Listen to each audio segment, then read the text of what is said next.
Someone once told me that the most dangerous kings are not the ones who love power, but the ones who secretly wish they didn't have it. And if you had seen the vampire king that night, standing alone before his own reflection, you might have believed that too. His name was Kale, and for 300 years his face had hardly changed, but his eyes had grown tired in ways no mirror could hide. The palace around him was carved from black stone, polished so smooth it held the moonlight like water. Tall windows trembled softly in the wind, and the distant murmur of the nocturnal court filtered in through the doors. Laughter, gossip, the clinking of crystal goblets. Yet inside his chamber, it was quiet enough to hear the dust settling. He stood in front of the tall mirror as servants fastened the last silver clasp on his wedding coat. Dark velvet layered over armor that did not show, a king's elegance built over a warrior's caution. His long hair, black as the midnight sky, had been tied back with a crimson ribbon, the color of alliance his advisors had insisted. The color of the human kingdom he was about to marry into. The color of peace, they called it. The color of surrender, he thought. One of the older attendants adjusted the gleaming collar at his throat with a careful, trembling hand. "Your Majesty," the man murmured, not daring to meet Kale's eyes. "The human envoys are already in the great hall. They say the princess is very beautiful." Kale's fingers flexed at his sides. "I am not marrying her beauty," he said quietly. His voice was deep but worn at the edges, like a blade that had seen too much use. "I am marrying her people, and they are marrying their fear." The attendant lowered his head, ashamed of a fear he could not fully hide. Kale noticed. He always noticed. The way the man's heartbeat quickened when Kale spoke, the way his shoulders tensed when the king moved even a fraction closer. Kale's senses were sharp. He could hear the pulse of every life around him, smell the faint metallic thread of blood beneath the perfume and candle smoke that soaked the palace walls. To his court, this made him powerful. To him, it felt like standing in a room where everyone was constantly flinching, and no one would tell him why. He dismissed the attendants with a flick of his hand. When they were gone, only the quiet remained, and the mirror, and the man in it, too young, too eternal, eyes carrying centuries of things he wished he could forget. He reached up, touched his own reflection as if it were a stranger. "An alliance," he whispered to the empty room, as though explaining it to someone who was not there. "No more raids, no more children waking up in the dark afraid of our name, no more widows because we would not share land or water." His hand dropped. "If eternity is my curse, then let it buy them something better than war." He remembered the council's words from weeks before, circling him like wolves. "They fear us, my king. Let them marry that fear. Give them a symbol, a human princess, a vampire king, a promise of eternity. They will kneel to your kindness. Or they will stab him in his sleep," one younger advisor had whispered too loudly, forgetting that Kale heard everything. He hadn't punished him.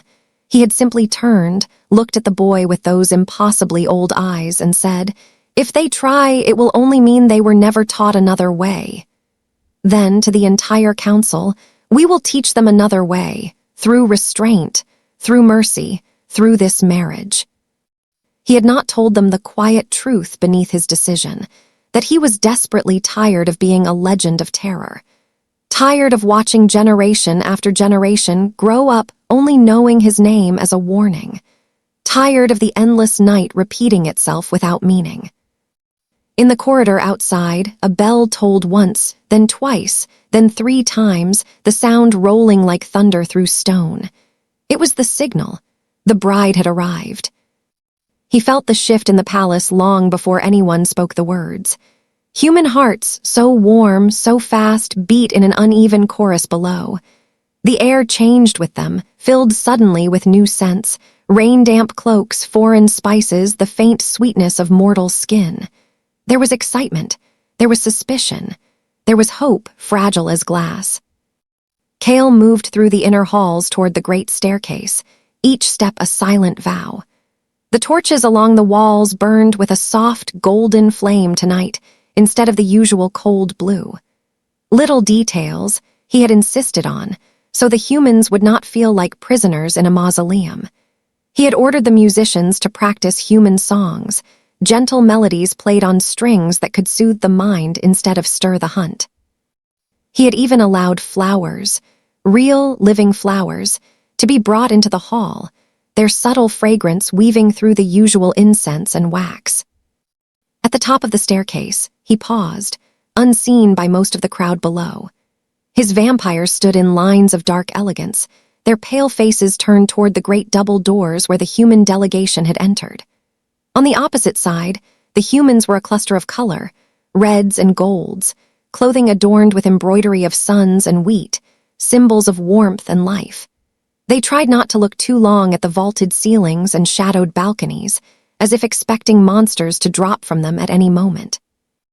Between them stretched a crimson carpet, and at the far end, near the altar of polished obsidian, there was a small, delicate figure in a white dress. The princess. Cale could not see her face clearly from this distance, only the way she stood, back straight, hands clasped loosely in front of her, fingers slightly trembling. The candlelight caught the veil over her hair, making it look like she was standing in her own small circle of moonlight. He focused, letting his senses sharpen. Her heartbeat was steady, if a little too fast. Her breathing shallow but controlled. She smelled of lavender and ink, a curious combination that made him think of nights spent awake over books, not courts, not war, not fear. Something inside him softened. He began his descent. Every eye turned toward him as he stepped down the staircase, and the weight of it pressed against his shoulders. The humans stared with a mixture of awe and dread. Some took small steps back, others leaned forward as though unable to look away. His own people bowed their heads, the gesture a seamless blend of respect and instinctive caution. Cale walked slowly, giving them time to see him not as a monster, but as a man. His coat caught the light with every motion, the subtle silver threads woven into the fabric glinting like starlight. His boots made no sound on the stone steps. For a heartbeat, for two, the world seemed to narrow to just this. One king descending, one princess waiting, two worlds suspended between history and possibility. As he neared the front, he finally saw her face. She was younger than he had expected, her features soft but not fragile. Her eyes, a deep, thoughtful brown, were focused not on him, but on the space just beyond his shoulder, as if she were looking at something far away that only she could see. There was no hatred there, no open terror, just a quiet, fierce awareness, like someone who had read too many stories and knew that most of them ended in blood. When their gazes met, she flinched, only slightly, but she did not look away. That small act of courage struck him harder than any blade. He stopped a few paces from her, bowed his head with deliberate respect. Around them, whispers rippled through both courts. A vampire king bowing to a human? It was unheard of, beautiful, dangerous. "Princess Alara," he said, his voice low but clear, carrying to every corner of the hall. "You honor my house and my people." Her lips parted as if she had not expected his tone to be so gentle. Then she curtsied, her dress whispering around her feet. "Your Majesty," she replied, her voice soft yet steady, "we come in hope that our children will not know the word enemy the way we did." There was a tremor beneath her words, but also steel. Cale felt something in his chest tighten. The officiant, an ancient vampire with hair as white as frost, began the ceremonial words, speaking in both their languages. Traditions of eternity, of binding, of promises made under the eyes of the moon and the histories of their people. Cale listened, but his attention kept drifting back to the girl beside him, the way she held herself, the way her eyes kept scanning the hall, as though memorizing every face, as though she were preparing herself to endure something she could not yet name. When the moment came for them to join hands, he extended his first, palm up, fingers relaxed. The court fell completely silent. Even the candles seemed to stop flickering. Alara hesitated. Not long, not dramatically, just long enough for him to feel the quiet war inside her. Fear, duty, curiosity, grief for a life she was leaving behind. Then she placed her hand in his. Her skin was warm, so fragile he was afraid to close his fingers around hers, as though his very touch might bruise her. He softened his grip, making it as gentle as he could. He did not pull her closer. He let her choose the distance. He leaned forward slightly, lowering his voice so only she could hear. "I will not harm you," he murmured. "Not tonight, not ever if it is in my power to keep that promise." Her eyes flicked up to his, searching his face. For a heartbeat, the great hall, the witnesses, the centuries of suspicion, everything faded. There was only a tired king and a brave girl standing on the edge of something that might change the world. "Everyone promises something on their wedding day," she whispered back. "Do you promise me eternity or a cage I cannot die in?" The question cut straight through him. He opened his mouth to answer, to tell her that eternity, to him, felt more like a prison than a gift, and that he would never force that fate upon her. But before he could speak, the officiant raised his hands. It was time. "By this union," the old vampire declared, voice echoing against stone and glass, "the houses of night and dawn shall be bound. The vampire king offers his protection. The human princess offers her trust. Together they step into eternity." Cale took a slow breath. This was the moment, the promise. "Princess Alara," he said, this time loud enough for all to hear, "I value my protection, my restraint, and my eternity.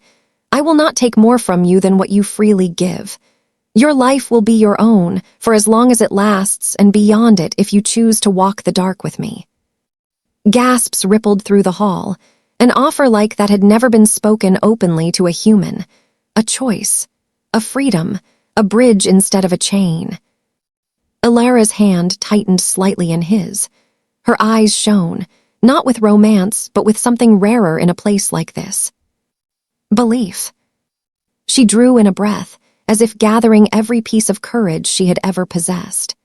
"Then I vow," she began, and her voice almost broke on the first word, "to learn your people's stories, not just their shadows, to see you not as a monster, but as a king, and to give my life not in fear, but in hope that this night is the last night our worlds stand apart." It was more than anyone had expected, more even than Cale had dared hope for. The officiant smiled faintly, ancient eyes bright. "Then, by the old laws and the new, I pronounce this union sealed. Let the past wars be buried and let this night." He never finished the sentence.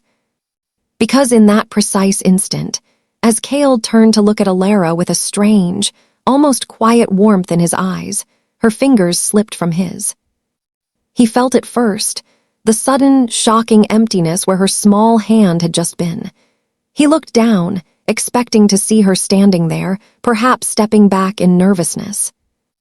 There was only the white fabric of her dress, crumpling slowly to the floor, as if the body within it had simply dissolved into air. Gasps turned to screams.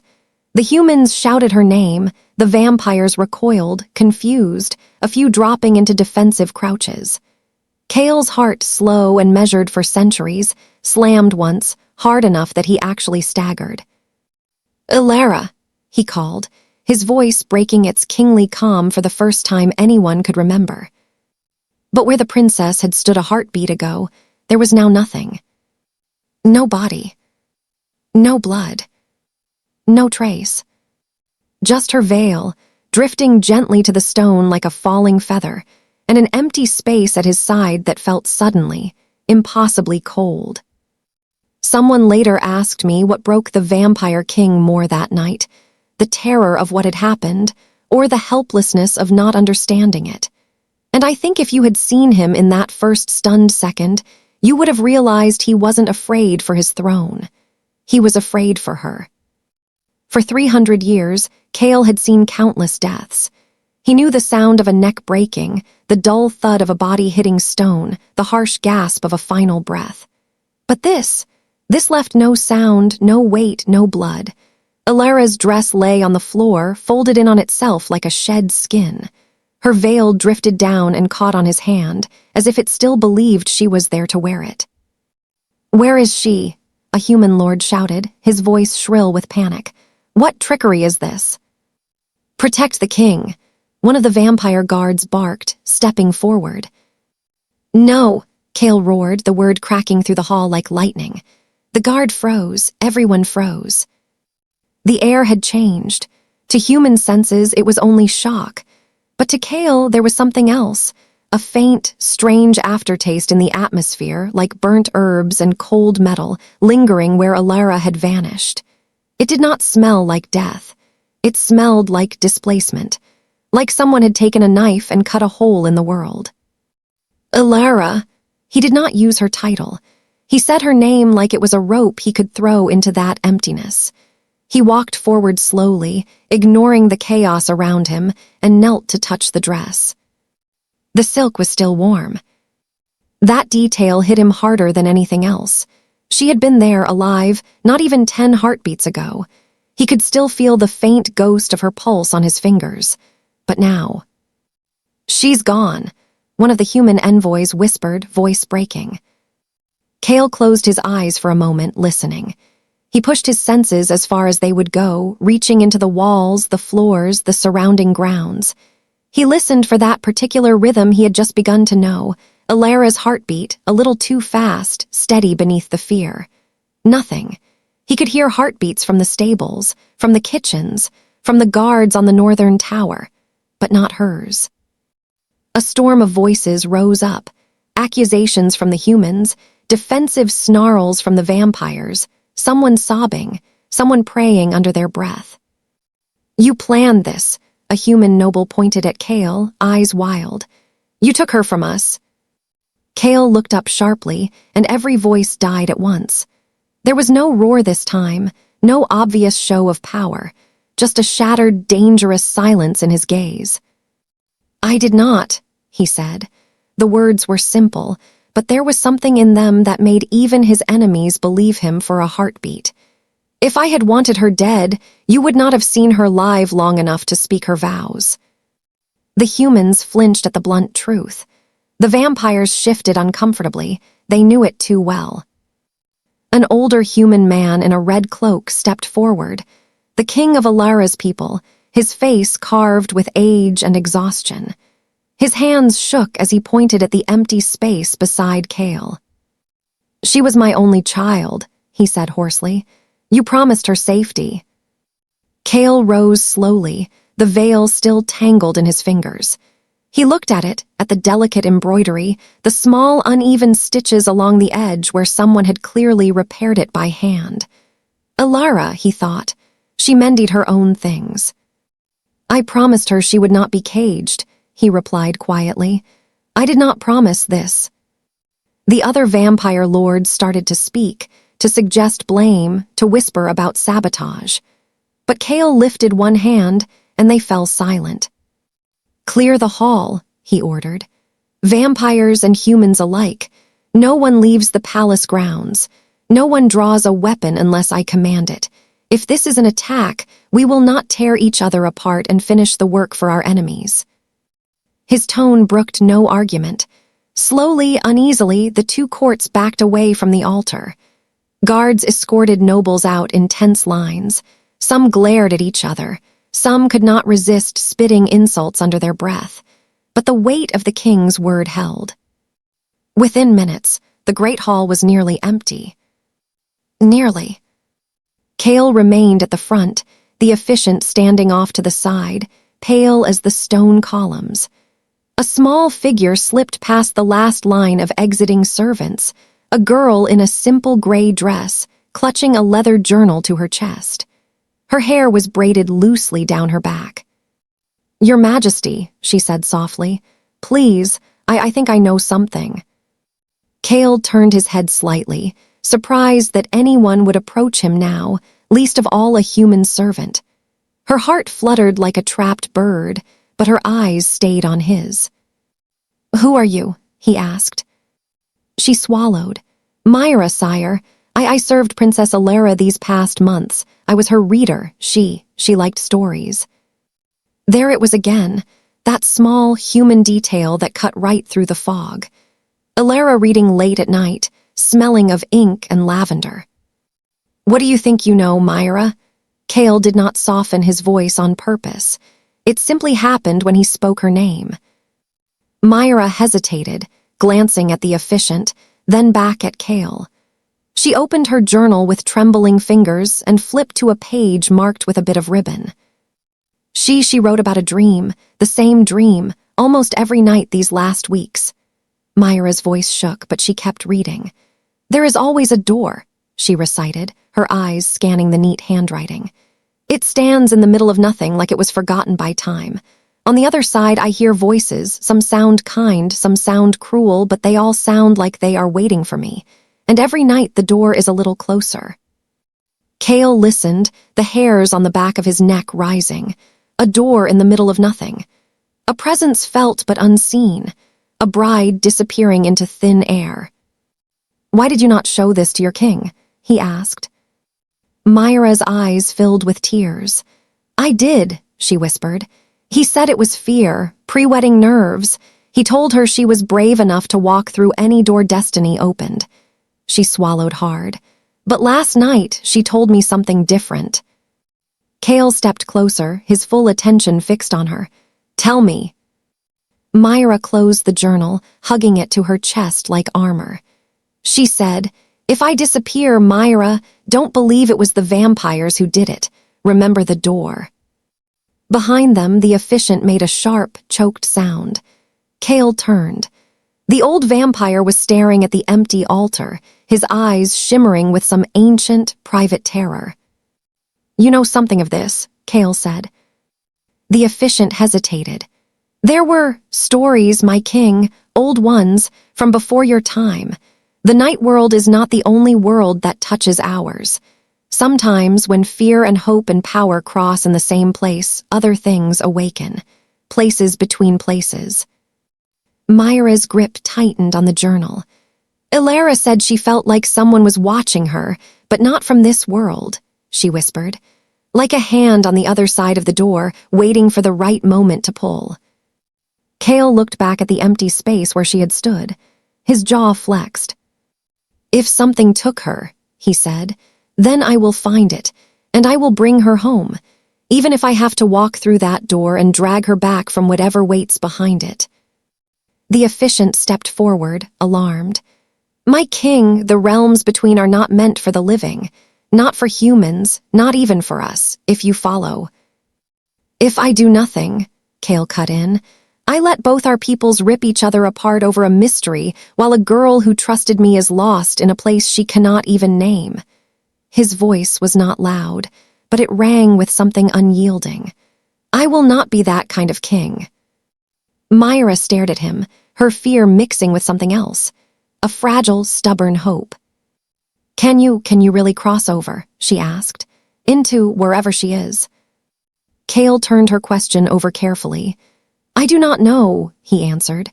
But I know this, that scent in the air, the one where she vanished, it is not of death. It is of a path, a cut in the fabric, and paths can be followed. He bent down and picked up Alara's veil from the floor, folding it with unexpected gentleness. The fabric still held the faint warmth of her. He could use that, focus on it, anchor himself to it. Myra, he said softly, you knew her better than anyone here. If she were standing in front of me now, terrified on the other side of some invisible door, what would she ask me to do? Myra wiped her eyes with the back of her hand. She'd tell you not to turn back because of her, she whispered. She'd say, if saving her means risking peace, then let her go. Cale's throat tightened. That sounded exactly like something Alara would say. And what would asterisk you tell me to do? He asked. Myra took a shaky breath. I'd tell you that for 300 years your name has been a warning. Maybe it's time it becomes a promise. Go get her. Show them what a king is for. Those simple words hit Cale like a blessing and a challenge all at once. A promise instead of a threat. A king who goes where no one else dares, not to conquer, but to bring someone home. He nodded once. It was enough. "Prepare a circle," he said to the officiant. "We will open whatever was opened here tonight, but this time we open it on our terms." The old vampire hesitated. "You understand, my king, if you cross, you may not return the same. The in-between wears on the soul. It shows you every fear you have ever tried to bury." Cale allowed himself a faint, humorless smile. "Then it will be crowded," he murmured. "But I have walked alone with my fears for centuries. It is time they had company." Myra stepped closer. "Let me help," she said suddenly. Cale frowned. "You are human, the danger." "She trusted me before she trusted anyone in that hall," Myra said, surprising herself with her own boldness. "If she's afraid, she needs a familiar voice. I know her stories. I know the things she clung to when she couldn't sleep. Please, don't make her face that place alone." The king studied her. A human girl, barely more than a child, shoulders shaking with fear but refusing to step back. There was courage here, different from Alara's, but no less bright. "You realize you may not come back," he said quietly. She nodded, eyes wet but clear. "If I don't go, I'll never come back anyway. Not really. I'll spend the rest of my life wondering if she was calling my name in the dark and I stayed where it was safe." That Cale understood too well, the kind of regret that gnawed for centuries. He drew in a slow breath, then bowed his head a fraction in acknowledgement. "Very well," he said. "You will stand at the edge. No further unless I call you. That is my condition." Myra's shoulders sagged with relief. "Yes, sire." Cale turned to the officiant. "Now, before the trace grows cold." The old vampire sighed, then squared his shoulders. "As you command, my king." They moved quickly. In a smaller, circular chamber off the main hall, a place once used for quiet oaths and ancient rites, the officiant drew symbols on the floor with chalk and crushed herbs. Cale watched silently, the veil held in his hands like a fragile relic. The air grew thick with the scent of sage and something older, earthier, as if the walls themselves were remembering forgotten paths. Candles were lit, their flames dim and steady. Myra stood just outside the drawn circle, clutching her journal. Her knuckles were white. "At the center," the officiant said, gesturing to Cale. "Hold what binds you to her, focus on it, speak her name until the world listens." Cale stepped into the circle. Immediately, he felt the difference, like stepping from shallow water into a slow, unseen current. The chalk marks beneath his boots vibrated almost imperceptibly. He closed his eyes. He thought of Alara's face as she had first lifted her veil, expecting a monster and finding a tired man instead. He thought of the way her hand had trembled, then steadied in his. The raw honesty in her question, "Do you promise me eternity or a cage I cannot die in?" And the way she had believed him when he said he would not harm her. He lifted the veil to his chest over his silent heart. "Alara," he whispered, "Princess of Dawn, girl who mends her own veil, reader of too many sad stories, you are not lost, you are not forgotten, I am coming." The officiant began to chant in a language older than any kingdom present, his voice low and rhythmic. The candles flickered, their flames stretching, thinning. The circle on the floor pulsed with a dim, otherworldly glow. Myra stepped forward until her toes touched the outer chalk line. "Alara," she whispered, joining him. "You said there was a door. If you can hear us, wait by it, please." The air in the chamber grew colder, but it was not the chill of death. It was the cold of distance, of a horizon that did not belong to this world. Cale felt something tug at him, at the edge of his thoughts, at the corners of his memories. Images flickered. The great hall, the altar, Alara's dress crumpling, her eyes wide not with pain, but with surprise. And behind it all, like an outline burned into the back of his skull, a door. It was exactly as she had described in her journal. Standing in the middle of nothing, wood darkened with age, frame carved with symbols that hurt to look at too long. There was no wall around it, no floor beneath it, just empty, colorless space. "I see it," Cale murmured, half to himself. The officiant's chanting rose in intensity. "Then reach," he said. "Do not step, reach." Cale extended his free hand into the air in front of him. At first, he touched nothing. Then, with a feeling like plunging his arm into ice, his fingers met resistance, smooth, impossibly cold, and not quite there, like a reflection solidifying. Myra held her breath. He pressed harder, the resistance wavered. A crackling sound, soft as breaking frost, filled the room. And then, his hand went through. The world around him tilted. The floor seemed to drop away. The sounds of the chamber, Myra's breathing, the officiant's voice, the crackle of candles, stretched, thinned, then snapped like threads. For a heartbeat, there was nothing. No sound. No wait. No time. And then Cale was standing in front of the door. There was no palace here, no sky, no ground, just a vast, quiet emptiness that felt like the pause between two words. The door loomed before him, its wood strangely warm to the touch, as if it had been held by many hands. He realized he could still feel the veil in his left hand, the faint scent of lavender clinging to it. It grounded him, reminded him he was still himself. He reached for the handle. "Do you truly wish to open that?" a voice asked, very softly, behind him. He turned. There, in the endless gray, stood a figure that seemed both young and ancient, cloaked in shadows that did not belong to any sun or moon. Its face was indistinct, shifting slightly as if it could not decide what to be. When it spoke, its voice sounded like many voices overlapping, gentle, tired, curious. "Many have feared this door," it said. "Few have followed someone into it." Cale did not flinch. "Where is she?" The figure tilted its head. "Not here, not yet. Time moves strangely in between. For you, it has been moments. For her, perhaps longer, perhaps less. Why do you chase her, King of Night? She is human. She will wither and fade. You will endure. Let her go." He tightened his grip on the veil. "I gave her my word."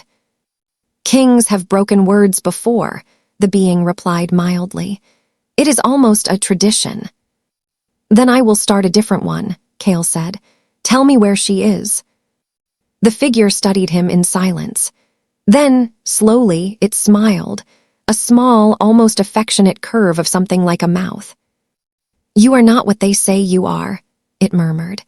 "They call you monster, but monsters do not walk willingly into emptiness for the sake of one frightened girl.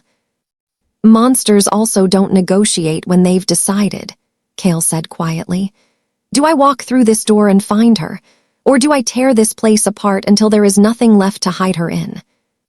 The being chuckled softly. "You speak like a king," it said. "Very well, she is on the other side, between what was and what might be. If you go, you may bring her back.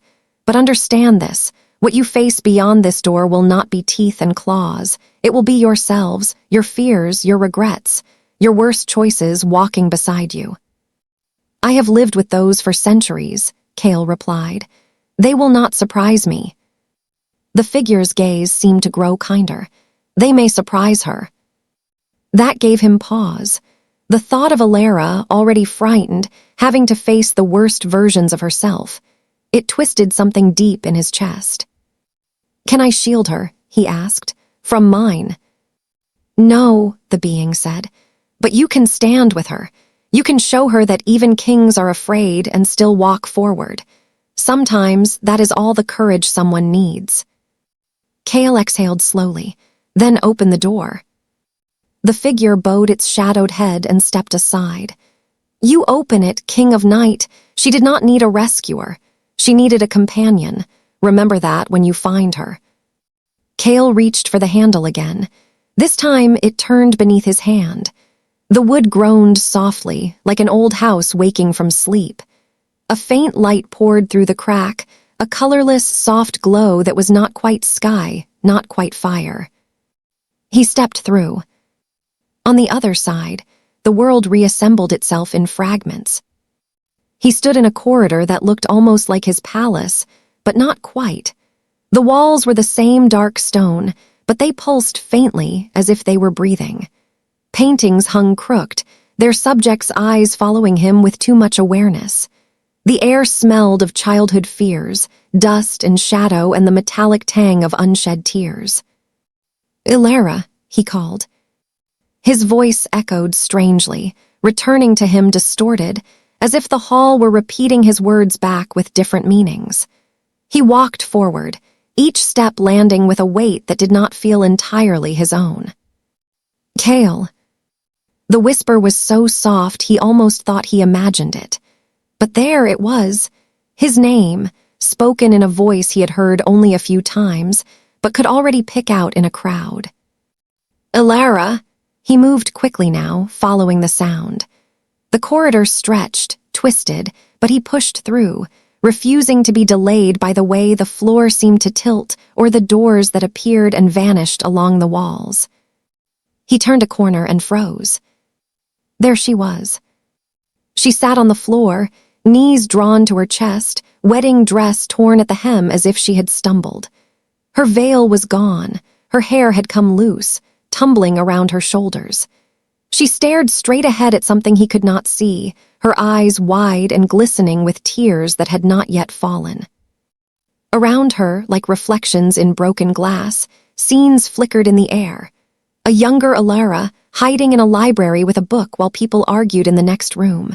Ilara standing on a balcony, listening to soldiers shouting below. Ilara packing a small bag, slipping a journal inside with trembling hands. Each scene played out in near silence, like memories being forced to repeat themselves. "Ilara," Kale said again, softer this time. Her head snapped toward him. For a heartbeat, she did not seem to recognize him. Then her eyes focused, and something inside her broke and mended in the same instant. "You came," she whispered. He almost laughed, not from amusement, but from the sheer relief that threatened to crush him. "I promised," he said simply. She scrambled to her feet, swaying slightly. Is this death?" she asked. "Did I?" "No," he stepped closer, careful not to startle her. "This is between, a place that should not have touched you. Something sought you at your most vulnerable moment. It took you. I followed." Her gaze darted around the corridor. "It keeps showing me things," she said in a rush. "My fears, my regrets. All the times I wanted to run away instead of do my duty. My father's disappointment. My people's faces when they heard I was to marry you. I keep hearing them ask, will you be a sacrifice or a traitor? And I don't know the answer." He glanced at the flickering images. "They're shadows," he said. "They have weight only if you give it to them." She let out a shaky laugh. "Says the immortal king who's had centuries to make peace with his mistakes." He met her eyes. "You think I've made peace with them?" She blinked. The corridor shifted subtly. One of the flickering scenes behind her changed, no longer her memory, but his. A battlefield under a blood-red moon. A young Kale standing over a fallen soldier, face blank, eyes burning. Another memory, a small child hiding behind a door as his parents whispered about the monster in the palace, the monster who would keep them safe as long as they obeyed. Ilara stared. "These are mine," he said quietly. "This place is not only touching you, it is touching me. It wants us to drown in what we already carry." He stepped closer until he was near enough for her to see every tired line around his eyes. "I have not made peace with centuries of fear. I have only learned to walk while carrying it. You can, too." A tear finally escaped down her cheek. "I was so afraid I'd been wrong," she whispered.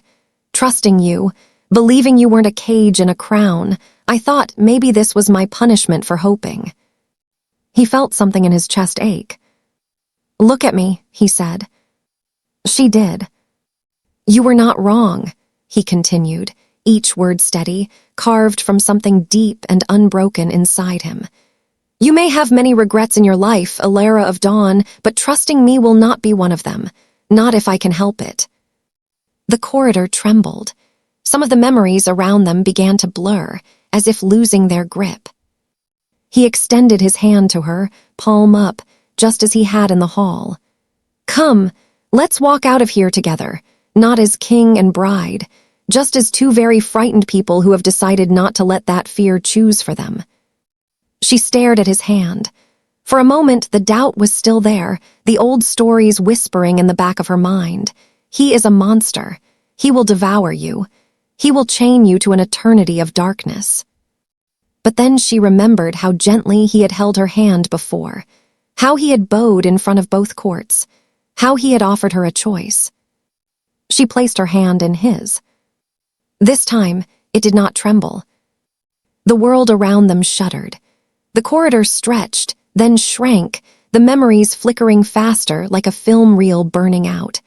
A low, distant sound rumbled through the emptiness, half thunder, half a sigh. You defy the between, a voice murmured, not angry, just resigned. You refuse its lessons. Kale squared his shoulders. We have learned enough from regret, he replied. Now we choose something else. Hope, the voice asked, almost amused. Responsibility, he said. Hope is fragile. Responsibility builds walls around it. Alara squeezed his hand. And kindness, she added, surprising herself. You forgot that bit. There was a pause. Kindness, the voice echoed. From a king of monsters and a girl raised on fear. How very unexpected. The corridor began to dissolve. The walls unraveled into threads of light and shadow, swirling around them. The floor fell away, but they did not fall. They stood together in a space that was nothing and everything, holding on. If you go back, the voice said softly, nothing will be the same. Good, Kale replied. It should not be. The light flared. For a heartbeat, Kale felt as if something reached inside him, touching every old wound, every buried grief. Showing them not to torment but to acknowledge. You are not empty, it seemed to say. You are full, and still you move forward. Then, he was lying on cold stone. The first thing he heard was someone crying. The second was someone praying. The third was his own name, spoken in a desperate, familiar voice. Kale, Kale, please. He opened his eyes. The ritual chamber swam into focus above him. The curved ceiling, the candles burned down to stubs, the chalk circle now smudged and broken. Myra knelt beside him, tears streaking her face, her journal forgotten on the floor. You were gone, she sobbed. You stopped breathing, I thought. He pushed himself up, muscles protesting as if he had been carrying something heavy for hours. I was between, he said hoarsely. How long? Minutes, the efficient replied, his voice rough with awe. But the circle, the energies, I have never seen anything like it, my king. I thought we had lost you both. Both, Myra whispered, as if reminding him. He turned his head. Alara lay just beyond the broken circle, her wedding dress torn, hair a tangled halo around her face. For one terrifying moment, she was completely still. Alara, he breathed, and the name carried every fear he had refused to acknowledge a moment ago. He crawled to her side, ignoring the pain in his limbs. He reached for her wrist. A pulse. Faint, but there. Her eyes fluttered open. For a heartbeat, she looked disoriented, caught between worlds. Then her gaze locked on his. You really don't know how to take the easy path, do you?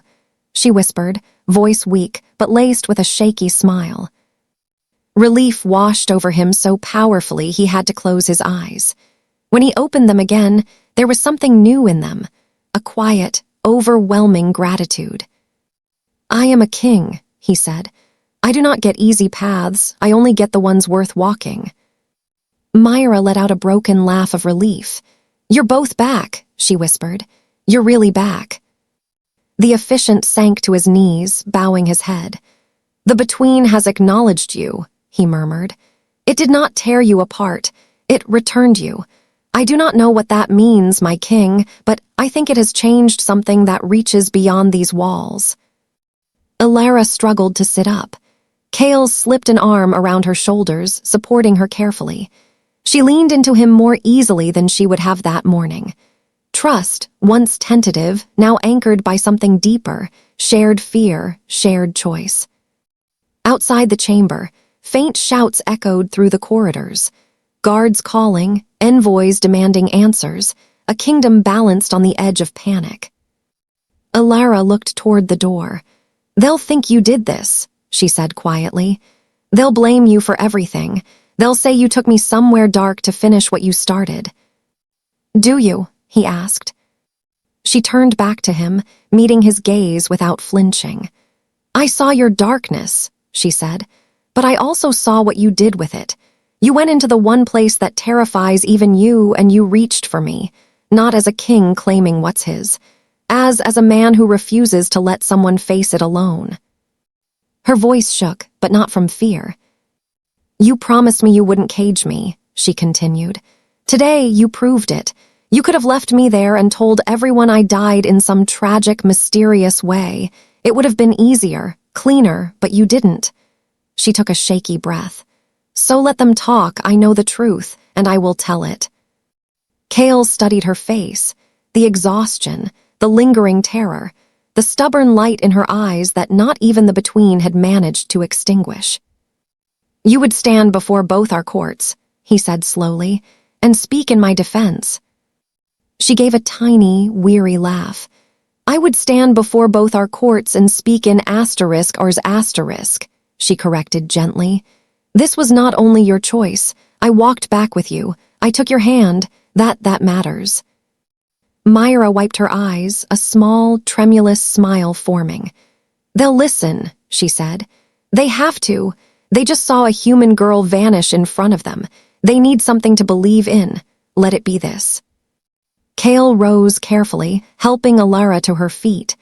She swayed, then steadied. When he would have stepped back to give her space, her fingers tightened around his sleeve. "Stay," she said, so softly only he could hear. "For now." He nodded. They walked out of the chamber together, Kale, the feared vampire king, and Alara, the vanished and returned princess, their hands still linked. Myra followed close behind, clutching her journal, ready to be the witness their story would need. The great hall was in chaos when they entered. Guards stood between vampires and humans. Accusations flew like arrows. The human king's face was gray with grief and fury. The vampire lords muttered about betrayal and omens. Then they saw her. For a long, suspended moment, neither side made a sound. They watched Alara, pale but alive, supported by the very creature they had been raised to fear. They saw the way her hand held his, not dragged, not forced. Chosen. Her father took a step forward, eyes wide. "Alara," he whispered, as if afraid she would vanish again if he spoke too loudly. She let go of Kale, not completely, just enough to stand on her own. Her voice was hoarse, but clear, carrying through the hall with a strength that surprised even her. "I was taken," she said, "not by the vampires, not by my husband." The word caught in her throat for a moment, but she did not look away from Kale. "By something else, something that feeds on our fears. It wanted me to drown in mine. It wanted him to drown in his. Instead, he came for me." Murmurs swept through the hall. Kale stood still, letting her speak. This was not his moment. It was hers. "He had every reason to let me go," she continued. "Our people distrust each other. This alliance is fragile. My disappearance could have ended everything cleanly, safely. But when the door opened between worlds, he walked through it." She turned slowly, looking at both the humans and the vampires. "Tell your children this," she said, her voice gaining a quiet, steady power. "The vampire king did not steal your princess. He risked everything to bring her back, not as a trophy, not as a prisoner, as a person who needed a hand in the dark." Her father stared at Kale, then at his daughter. Conflict warred in his eyes, the old stories fighting with the truth standing in front of him. Kale stepped forward, stopping a respectful distance away. "Your Majesty," he addressed the human king, inclining his head. "Your daughter faced a place no human should ever see. She walked back from it with more courage than many of my warriors. If you must blame someone for tonight, blame the unknown. But if you must trust someone," he paused, glancing at Alara, "begin with her." Silence. Then, slowly, the human king's shoulders sagged. He looked at his daughter, at the ways she had changed in only an hour, in ways he could not fully see but could somehow sense. "You're not the same girl I sent to this hall," he said quietly. "No," Alara agreed. "I'm not. I've seen what waits for us if we keep choosing fear over understanding. I felt how easily something can take everything we love when we're too busy hating each other to notice. I won't be that girl again." She looked at Kale, and for the first time there was something like warmth in her gaze. Not love, not yet, but the solid ground from which love could one day grow. Respect, trust, shared battle against a common darkness. "And he," she said, "is not the king your stories told me about." The hall seemed to exhale. One by one, people on both sides lowered their weapons, some out of relief, some out of exhaustion, some because, for the first time, they were not entirely sure who the enemy was anymore. Later, there would be negotiations, questions, fears that did not evaporate overnight, but there would also be this memory of a girl who vanished and returned and a king who chased her into a place no one else could see.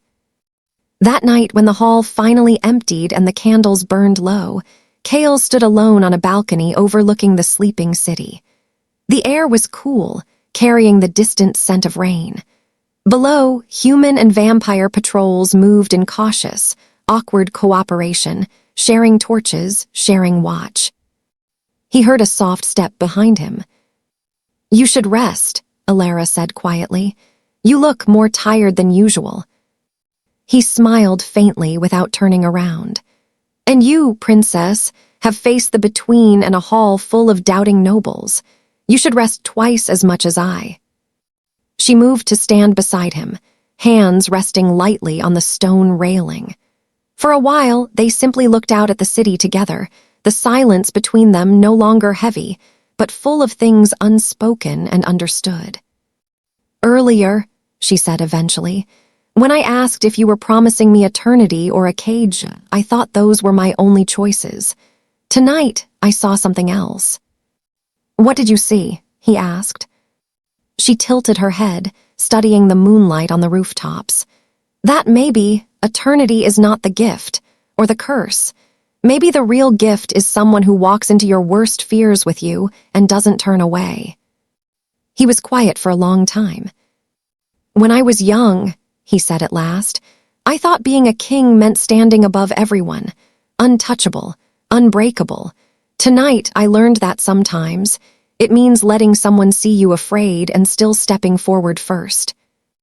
She looked at him, her expression softening. "We both learned something then." He turned, meeting her gaze. The wind played with a loose strand of her hair. Without thinking, he reached up and gently tucked it behind her ear, then paused, giving her time to pull away. She didn't. "I promised you I would not cage you," he said. "I keep that promise. Your life will be your own, your choices, your path. If one day you decide you want more time, my kind of time, I will not refuse you, but I will never demand it." She searched his face, looking for any hint of hidden chains. She found only exhaustion and an earnestness that surprised her. "Then I promise you something in return," she said softly. "I won't let them forget what you did tonight, not my people, not yours. If they tell stories of the vampire king, they will tell this one too." He laughed quietly. "You would turn my legend into a tale of kindness and poor decisions." "Brave decisions," she corrected. "And yes, I think children should grow up believing that even the darkest kings can choose the light. It might make them less afraid of their own shadows. He considered that, then nodded. Very well, Princess Alara. Let that be our alliance, then. Not just ink on a page or vows in a hall. An agreement to walk into each other's darkness and come back with something worth sharing.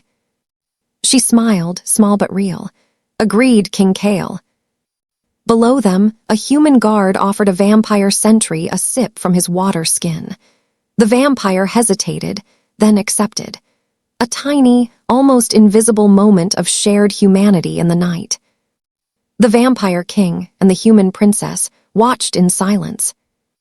Two people bound not by conquest or fear, but by a promise kept in the loneliest place between worlds, and a choice to be, against all expectations, not monsters, not martyrs, but quiet heroes to each other. It was not the kind of love story the ballads usually told. It was something deeper. The beginning of a legend built not on terror, but on the simple, stubborn courage of two hearts that refused to let each other face the darkness alone.